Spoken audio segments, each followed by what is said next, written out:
Good morning, everyone. Thank you for coming together on short notice in a different venue. Our normal venue up in this part of the state is under construction. With me, you'll hear from each of them in a few moments. The Superintendent of the State Police, Colonel Pat Callahan, explicitly here for, among other reasons, the Office of Emergency Management reports up to Pat, as you all know. To my left, another important leader, the Commissioner of the Department of Environmental Protection, Shawn LaTourette. We have Dan Kelly from our Emergency Services and Recovery team, who's been running it since Superstorm Sandy, I might add. Tim Hillman, Chief of Staff, among others, are with us. This is an unusual reason to gather as it relates to weather. You may look outside and see it's mid-70s, sunny. Tomorrow will be a little choppier in terms of weather, some rain expected. Thursday morning, maybe a little of that. And then beginning, if you believe the forecast, midday, Thursday through midday, at least midday, Sunday, will be some of the nicest weather we've had all summer, particularly Friday and Saturday. That's one data point that I'm sure folks are scratching their head about. The second one is that Hurricane Erin, as fierce as it is, based, I think, gentlemen, on all the modeling any of us have seen, National Weather Service, our own modeling, is going to miss us by a substantial amount, somewhere in the many hundreds of miles offshore. It could veer a little bit one way or the other. Shawn should probably address that. But there's no modeling right now that we're seeing that is going to result in that storm hitting New Jersey. So just stop there for a second. Weather's not so bad. In fact, it's going to get really nice, and the storm's going to miss us. We are worried, therefore, in a big way about human nature and complacency. We've already had a very tough riptide summer, particularly over the past several weeks. Hard to tell, as we were just discussing, if that's any relationship with this storm. Probably not, I would guess. But we lost a precious soul in Seaside Heights. We lost a young girl in Belmar. And we've had stories all summer long of dangerous rip currents and rip tides. That will intensify to a very high level. In fact, it's intensifying as we speak. And secondly, wave heights, including onshore, never mind the 40-foot waves that'll be several hundred miles out in the ocean. You've already got heightened levels on our beaches. I was in Long Branch yesterday, and you can see the ocean is quite angry. And those wave heights are now sort of in the 5, 6, 7 foot range. That will get into low double digit feet on I think Thursday, Shawn, into Friday. And so just let's stop right there. This is no time to be complacent. I would just say to you flat out, don't go in the water. I don't want to be the Amityville mayor in Jaws, but the fact of the matter is I think going in the ocean for the next number of days is something you got to avoid.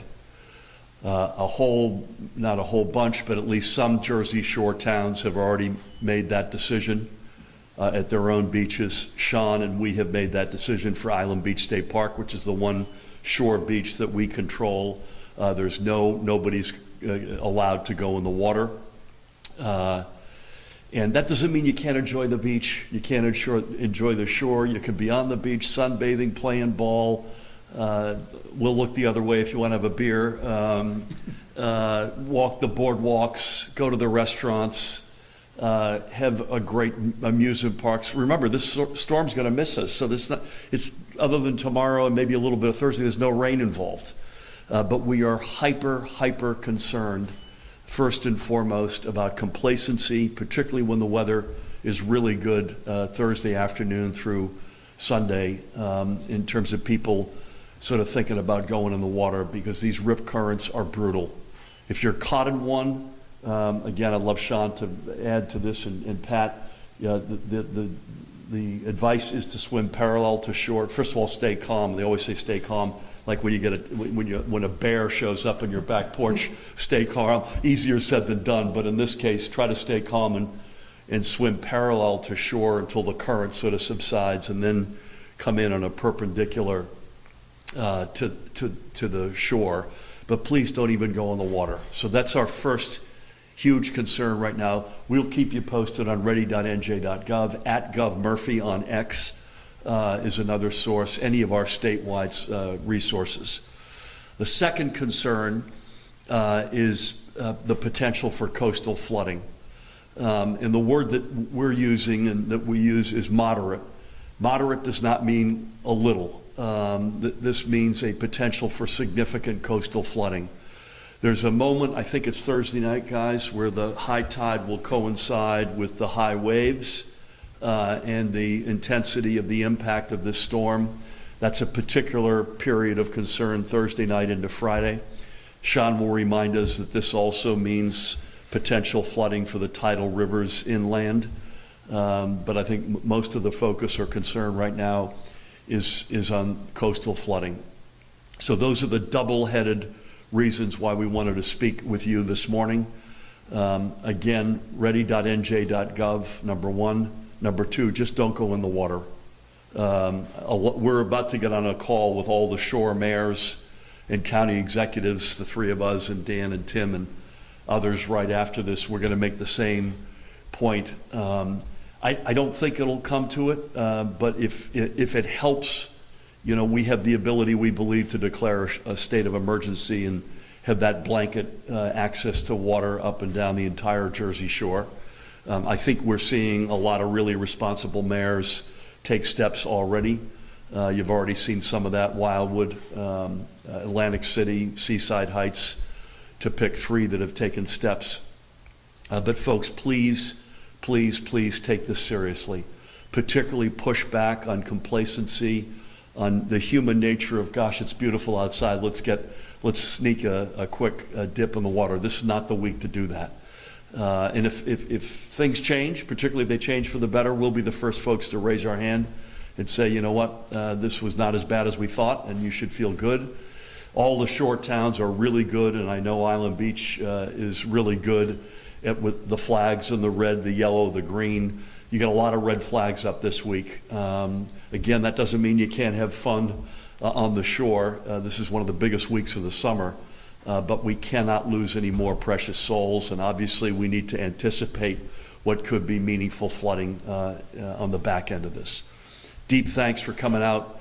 I'm going to ask Colonel Pat Callahan to say a few words, and Commissioner Shawn LaTourette, and the three of us, with the help from Dan and Tim and others, will answer any questions you have. Colonel, come on down. Thanks, Governor. And I'll just echo some of the Governor's remarks with regards to complacency.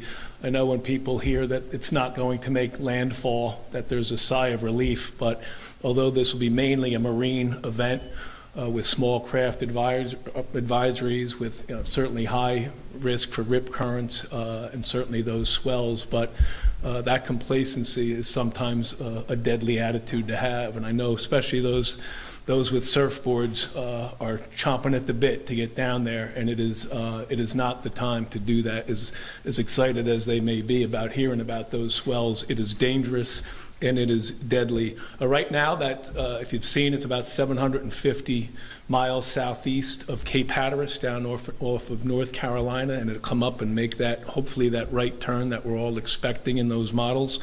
But that high surf, dangerous surf conditions, and we just ask that you be mindful of those red flags and listen to those lifeguards. My family and 4 grandchildren were at Point Pleasant 2 weeks ago, and it was a day like today, and we couldn't understand why they wouldn't let us in the water for 3 days straight. And if you've rented a house down the shore, there's still a lot of entertainment to be had without going in that water. And the reason we couldn't go in the water is because, just like the Governor mentioned, the 2 souls that we've lost this past week, because it is dangerous and it is hard to remain calm when you're in that situation. From a State Emergency Operations Center perspective, I've already been on the phone with FEMA Region 2 this morning. Our State Emergency Operations Center will be monitoring this, along with the National Weather Service, who's been on this for several days. And again, to the Governor's point with regard to that word moderate, does not mean it's a slight storm. I think the combination of that high tide Thursday night with those gale force winds, they have not issued a gale advisory yet, but having watched storms for the last decade or so, I trust that that gale advisory is coming. That too will impact the coastal flooding areas. So we will be monitoring it. We've constant contact with our county OEM coordinators and local county OEM or local municipal OEM coordinators, and to the governor's point, we'll be on shortly with the mayors that we anticipate having the greatest impact. So, you know, always standing ready, certainly at the emergency management level. Thanks, Governor. Thanks, Pat. I appreciate that. Pat mentioned the Outer Banks in North Carolina. There's some evacuations that are occurring there. You may ask, do we anticipate any here? I'm knocking on wood at the moment, we don't. But everybody's got to be smart. That would be more for flooding than it would be for don't go in the water reasons. So Pat, thank you for your leadership as always. Again, please help me welcome another outstanding leader, Commissioner of the Department of Environmental Protection, Shawn LaTourette. Well, thank you everyone for joining us. As the governor and the colonel mentioned, the conditions along the shore are serious. Not only do we have Erin approaching, but we've been dealing with more localized wind conditions as well in the recent weeks, and certainly in the last 2 days, that have created or lent to an increase in that riptide occurrence. So as of this morning, we have closed Island Beach State Park. As the governor mentioned, that's the one state park that we have on the shore that folks can swim at. We've closed that to swimming, but as the governor mentioned, there is many great activities that you can enjoy while avoiding the swimming, and so Island Beach will be open for that. One of the things to be really mindful of here is, as we expect the storm to move north and then begin moving more eastward over the next several days, the cone of influence for that storm, the way that its winds affect the tides, will extend west toward us by several miles. And so that is going to increase wave heights, right? Up to some estimates put it around 13 feet above normal. And if you'd like to see what normal is and what actual recorded wave heights are, you can download the My Coast app, which is something the state offers for all of our residents, and you can see the activity at your nearest tide station. So I'd encourage everyone to do that, or go to My Coast NJ, where you can also see that same information online.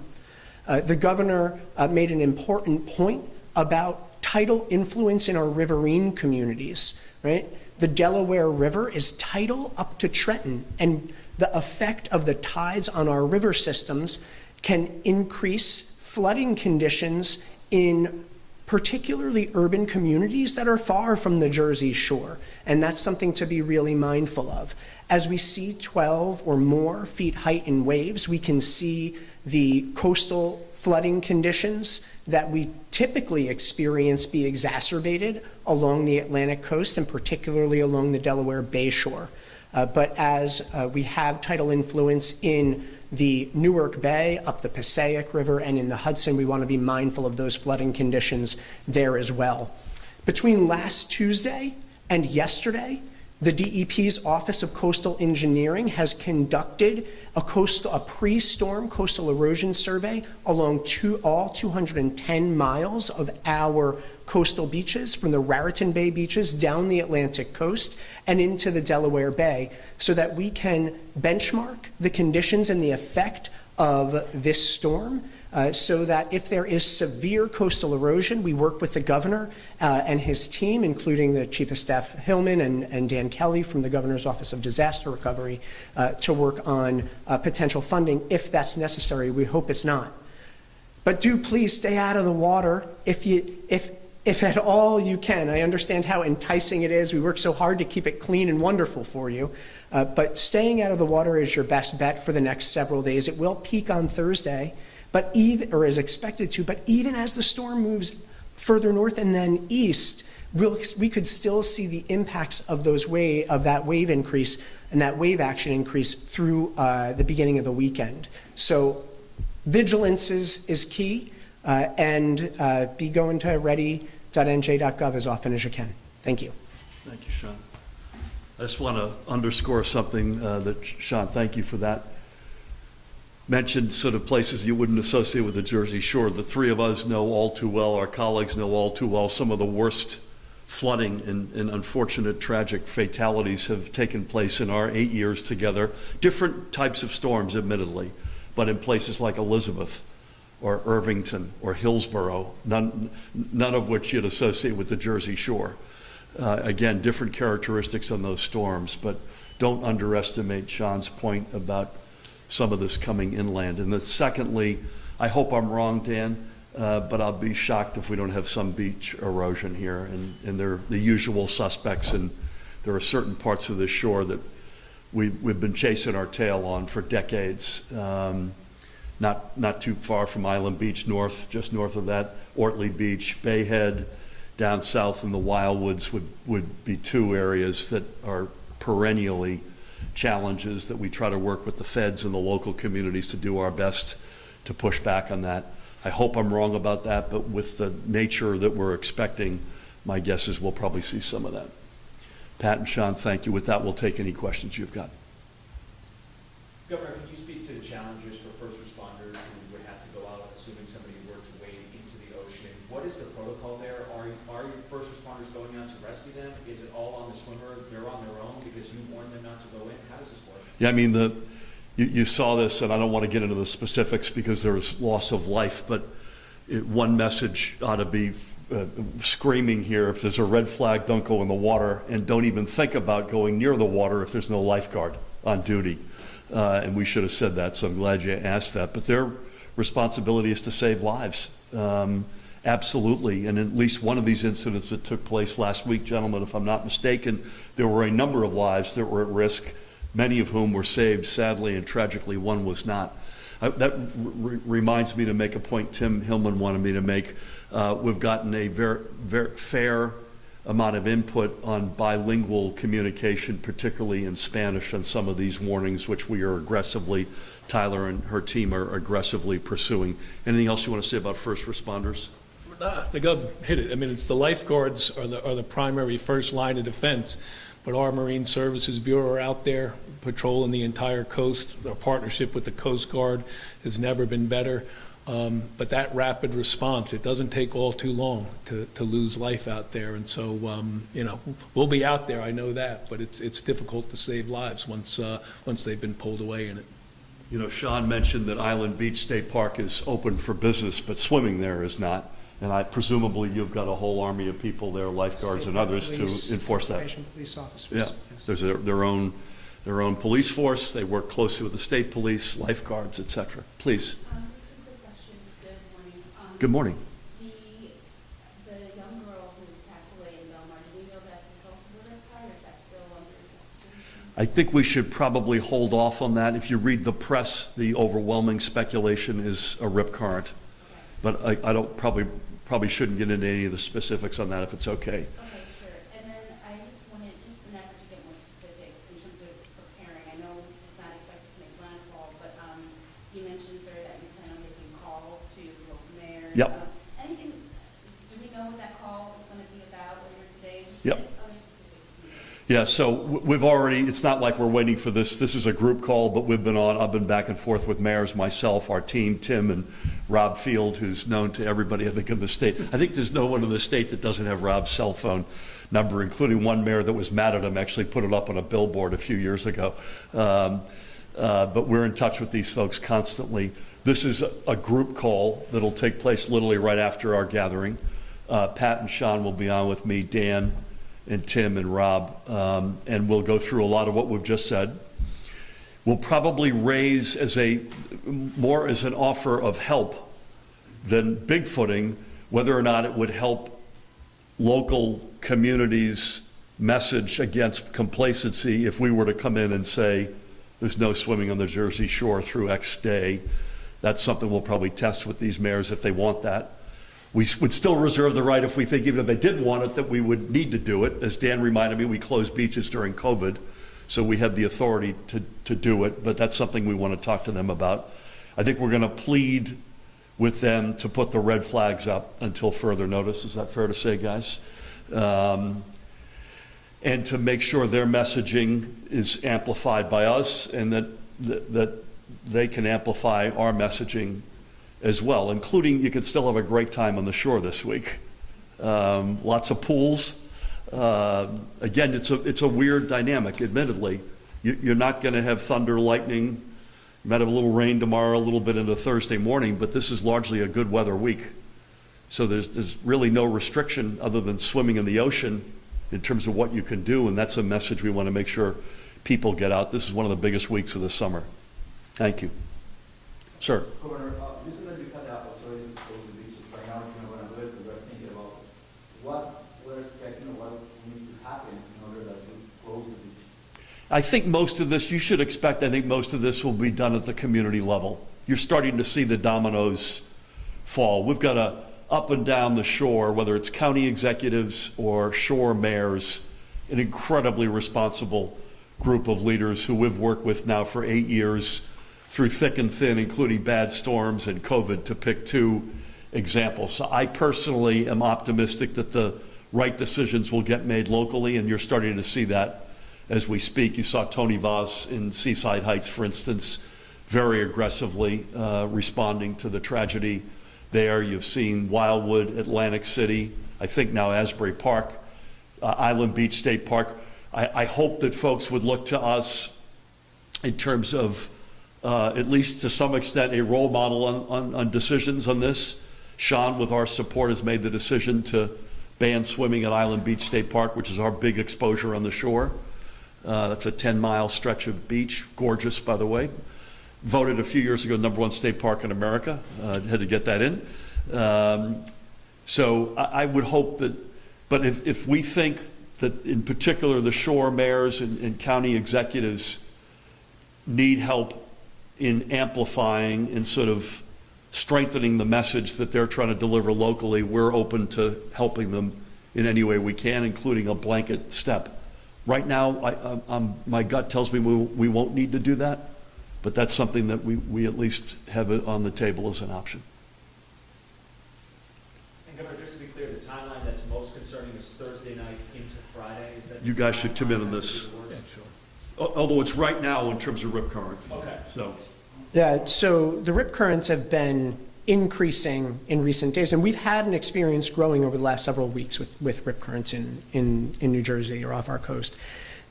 As the storm makes its way, it's closest to or closest to us on that Thursday. So the effects are expected to be, the precipice at that point, right? But even as it moves further away from us, right, because it's going like this, right? It's making a bend.